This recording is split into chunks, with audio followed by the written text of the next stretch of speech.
আসসালামু আলাইকুম বন্ধুরা, welcome back to my channel. সবাই কেমন আছো বন্ধুরা? আশা করি সবাই খুব ভালো আছো। আমার সকল বন্ধুদেরকে জানাই ঈদ মুবারক। ঈদের অনেক শুভেচ্ছা, ঈদের অনেক ভালোবাসা রইল। আশা করি আজকের দিনটা সবার খুব ভালোভাবে কাটবে। সকাল থেকে আজকে ব্লগটা শুরু করার খুবই ইচ্ছা ছিল। সানায়ার কাল থেকে আবার একটু জ্বর হয়েছে, তো নানা রকম কাজে ব্যস্ত ছিলাম, ব্লগটা ঠিকভাবে শুরু করতে পারিনি। এদিকে তো সানায়ের জ্বর আর আমার মায়ের তো শরীরটা ভালো নেই, তোমাদেরকে আগেই বলেছি। মায়ের সঙ্গে একটু দেখা করতে যাব, তো মায়ের সঙ্গে যাই দেখা করতে। ঈদের দিনে সারাটা দিন ধরে যা যা হবে যতটা পারবো বন্ধুরা তোমাদের সঙ্গে সবটাই শেয়ার করব। আমি তো তোমাদেরকে আমার তরফ থেকে ঈদ মুবারক জানালাম, আমাদের দুজনের তরফ থেকে ঈদ মুবারক বন্ধুরা। আজকে এই ঈদের দিনে আমাদের ছোট্ট প্রিন্সেসকে কেমন লাগছে তোমাদেরকে তো দেখানোই হয়নি। কাল রাত থেকে শরীরটা একদমই ভালো ছিল না, ভোর থেকে ভালোই জ্বর এসেছিল। ওষুধ খাওয়ানোর পর এখনো শরীরটা অনেকটাই ঠিক আছে। দুপুরে লাঞ্চ করানোর পর একটু ঘুমিয়ে নিয়েছিল, তারপর অনেকটাই ফ্রেশ লাগছে এখন ওকে দেখে। সকালের দিকটা না খুব জেদ করছিল। এখন ওর পাপার সঙ্গে চলে যাচ্ছে নিচে, আমিও নিচে যাব। তার আগে ভাবলাম বাইরের ওয়েদারটা একবার দেখিয়ে দিই। আজকের ওয়েদারটা কিন্তু বেশ ভালো। ঈদের দিন কি আর ভ্যাবসা গরম পড়লে ভালো লাগে? বাইরে না বেশ ভালো ঠান্ডা হাওয়া দিচ্ছে। নিচে যাচ্ছি, বেরোনোর আগে আজকে ঈদের দিনের স্পেশাল মেনুগুলো তোমাদেরকে একবার দেখিয়ে দেবো। আজকে সব রান্নাই মা করেছে। এখানে ভাজা সিমাই বানিয়েছে। সানার জ্বর ছিল তো মাকে একটু আমি হেল্প করতে পারিনি। আর এখানে আছে ঝোলের সিমাই। সিমাই ছাড়া তো ঈদ একেবারেই অসম্পূর্ণ। ঈদের সিমাইয়ের টেস্ট একেবারেই অন্যরকম হয়, অন্যান্য সময় বানালে কিন্তু সেরকম টেস্ট একেবারেই পাওয়া যায় না। তারপরে এদিকে মা রান্না করেছে শাহি পানির। আজকাল যে কোনো রান্নাই হোক না কেন, বাড়িতে আসলেই এই পানিরের রেসিপিটা আমাদের প্রত্যেকের ডিমান্ডে থাকে। যাই হোক, আজকে তো দেখে বেশ ভালো লাগছে। আর তার সঙ্গে আছে চিকেন কষা। চিকেন তো দেখালাম, এরপরে আর কি কি রান্নাবান্না হয়েছে তাহলে চলো দেখে নেওয়া যাক। এখানে প্রেসার কুকারে আছে মাংস, মাংসের একদম লাল লাল ঝোল, আর দারুণ খেতে হয়েছে মাংসটা। তার সঙ্গে আছে পোলাও।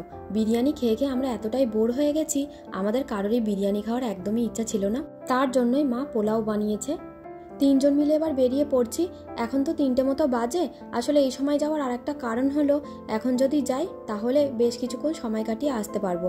আর সন্ধ্যেবেলা গেলে ঈদের দিন তো আত্মীয় স্বজন যদি কেউ আসে, তার জন্য এই সময়টা ফাঁকা পেয়ে ভাবলাম এই সময়েই ঘুরে আসা যাক।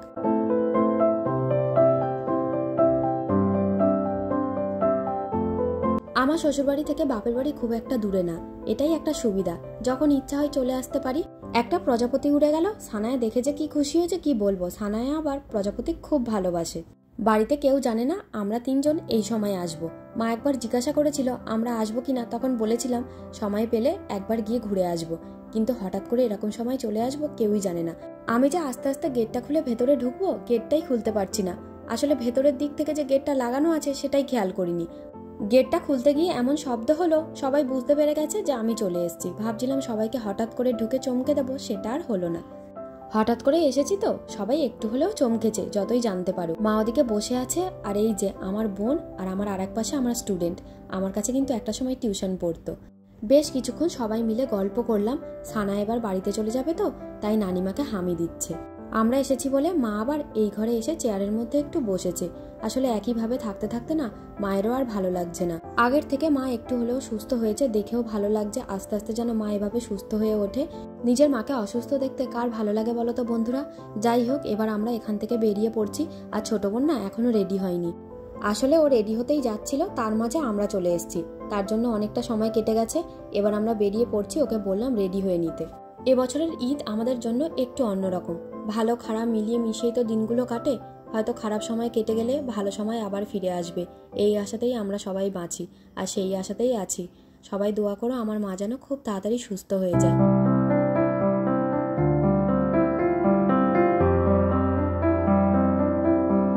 গুড ইভিনিং বন্ধুরা। ঈদের দিনে সন্ধ্যা বলে কথা, চারিদিকে রং বেরঙের আলো জ্বলবে না সেটা কি আর হয়? চারিদিকে রং বেরঙের আলোতে এত সুন্দরভাবে সেজে উঠেছে, ভাবলাম তোমাদেরকেও একবার দেখাই। আমি মার সানায়া বাইরের দিকটা ঘুরে দেখতে এসেছিলাম। আমার মায়ের বাড়ি থেকে ফিরেছি বেশ অনেকক্ষণ আগেই। তারপরে সানায়াকে চেঞ্জ করিয়ে একটু ঘুম পাড়িয়ে দিয়েছিলাম। ঘুম থেকে ওঠা মাত্র নতুন আরও একটা ড্রেস পরিয়ে দিয়েছি। বাইরেটা বেশ কিছুক্ষণ 3জন মিলে ঘুরলাম। এবারে যাচ্ছি বাড়ির দিকে। সানায়ার তো বাড়ির দিকে যাওয়ার বিন্দুমাত্র ইচ্ছা নেই, এখনো বাইরে ঘুরতে চাইছে।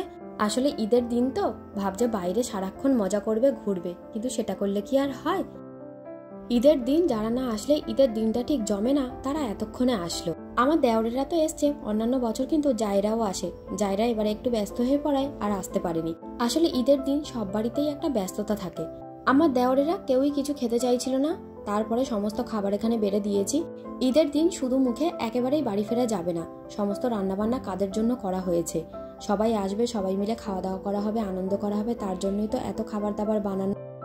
খাটের ওপরে একটা দস্তরখান পেতে সেখানে সমস্ত খাবার দিয়ে দিলাম। কেউ উঠে টেবিলে যেতে চাইছিল না, তাই ভাবলাম এখানেই সমস্ত খাবার দিয়ে দিই।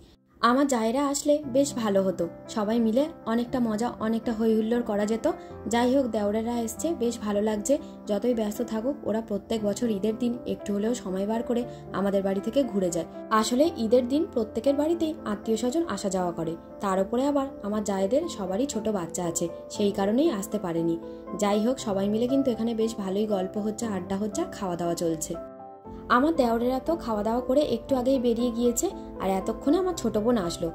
আমি না সন্ধ্যে থেকে অপেক্ষা করছিলাম কখন ছোট বোন আসবে। আর ছোট বোনের সঙ্গে আমার যে স্টুডেন্ট, ওর নাম সুজানা, ও এসছে। ওকে আমি বলেছিলাম আমাদের বাড়ি থেকে ঘুরে যেতে, আমার বাপের বাড়ির একদম সামনেই ওদের বাড়ি। বোনেরা এসছে, ওদের সঙ্গে কিছুটা সময় কাটাই। ছোট বোন এবছর অনেকটা দেরি করে এসছে, অন্যান্য বছর অনেকটা আগে আসে, অনেকটা সময় আমরা একসঙ্গে কাটাই, বাইরে ঘোরাঘুরি করি, ফুচকা খাই, অনেক মজা করি। কিন্তু এবছরের সিচুয়েশন তো একটু হলেও আলাদা।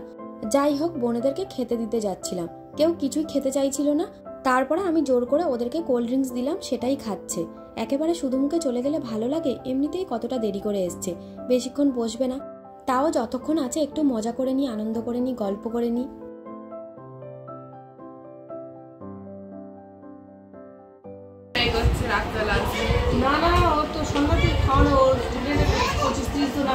একটু পরে সোনামও আসবে, সেই সব নিয়েই কথা হচ্ছিল। এরপরে বোনেরা বলল বেরিয়ে যাবে, অনেকটা রাত হয়ে যাচ্ছে। সানায়ের পাপাও ফোন করলো যে একেবারে বেরোতে, সানায়াকে নিয়ে আশেপাশে গাড়িতে করে একটু আমরা ঘুরবো। চারিদিকটা রং বেরঙের আলোতে কেমনভাবে সেজে উঠেছে ঈদের দিনে, সানায়াকে সেটা তো দেখাতে হবে, তার জন্য। বাইরে কিন্তু বেশ ভালো লোকজনের ভিড় আছে, ঈদের দিন বলে কথা, রাস্তাঘাটে লোকজনের ভিড় থাকবে না সেটা কি আর হয়? সারাটা বছর ধরে অপেক্ষা করি রমজানের জন্য। রমজান মাস তো দেখতে দেখতে চোখের নিমেষে কেটে গেল, আর আজকে হলো খুশির ঈদ। খুশির ঈদের দিনটাও বেশ ভালোভাবেই সারাটা দিন কাটলো। আর চারিদিকে খুশির ঈদে যেভাবে সেজে উঠেছে, সেটাই ভাবলাম তোমাদেরকে একটা ঝলক দেখিয়ে দিই। বাড়ির একদম কাছেই ঈদ উপলক্ষে তৈরি করা হয়েছে ইন্ডিয়া গেট। রাতের আলোতে ইন্ডিয়া গেট একদম ঝলমল করছে। পাড়ার প্রত্যেকটা অলিগলিতে রং বেরঙের আলোতে সেজে উঠেছে, কোনো এমন গলি নেই যে যেখানে অন্ধকার আছে। খুশির পবিত্র ঈদ বলে কথা, সেখানে কি কোনো অন্ধকার থাকে? পবিত্র ঈদ, খুশির ঈদ সবার জীবনে যেন অনেক আনন্দ বয়ে নিয়ে আসে, এটাই আল্লাহর কাছে দোয়া করি। প্রতি বছর এই মসজিদ দেখার জন্য ঈদের দিন একবার হলেও আসি, এত সুন্দরভাবে সাজানো হয়। আগে তো আমি ব্লগ করতাম না, তাই তোমাদের সঙ্গে শেয়ার করা হয়নি।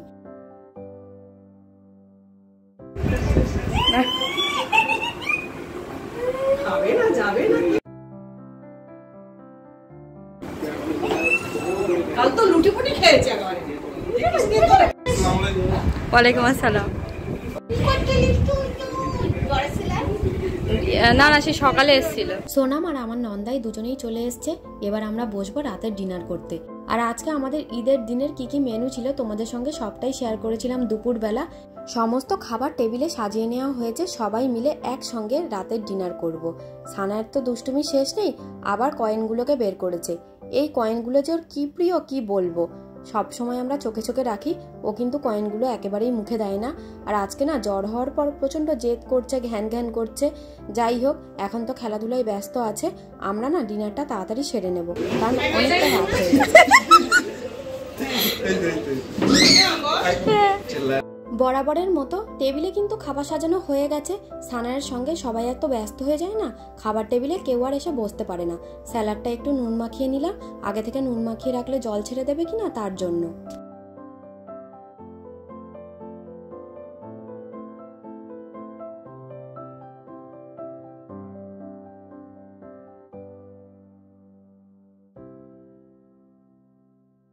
অবশেষে সবাই খাবার টেবিলে একসঙ্গে বসলাম।